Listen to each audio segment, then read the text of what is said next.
एक गरीब इंसान, मुझे लगता है उसको आगे बढ़ने के लिए सिर्फ एक चीज़ चाहिए होती है, वो है शिक्षा।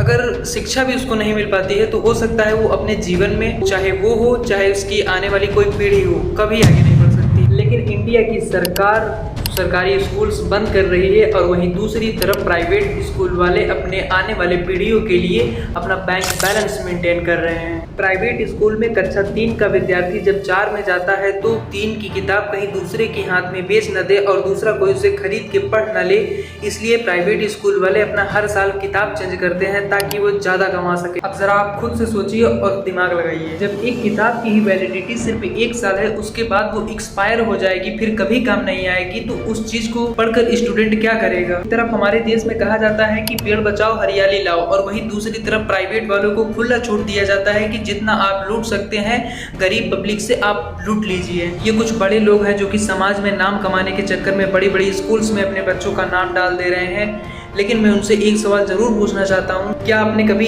अपने देश या फिर अपनी स्कूल से पूछा कि आप इतना पैसा क्यों लेते हैं? आप अपने बूढ़े माँ बाप को जब कभी पैसा देते हैं तो आप उनसे हिसाब मांगते हैं, पूछते हैं कि मैंने इतना पैसा दिया था, आपने कहाँ खर्च किया। अब आप ज़रा सोचिए, आप अपने कमाई का जब से कमा रहे हैं तब से आप टैक्स भर रहे हैं, लेकिन आपने क्या अभी अपने सरकार से पूछा कि मैंने इतना टैक्स दिया, आखिर आप उसका करते क्या हैं? खैर छोड़िए, लेकिन प्राइवेट स्कूल आज के टाइम में पैसा लूटने का एक बहुत बड़ा अड्डा बन चुका है, चाहे वो प्राइवेट हॉस्पिटल से क्यों ना हो। अगर ऐसे ही देश में सरकारी स्कूल्स और पेपर स्कैम से चलते रहेंगे तो हमारे देश का क्या होगा।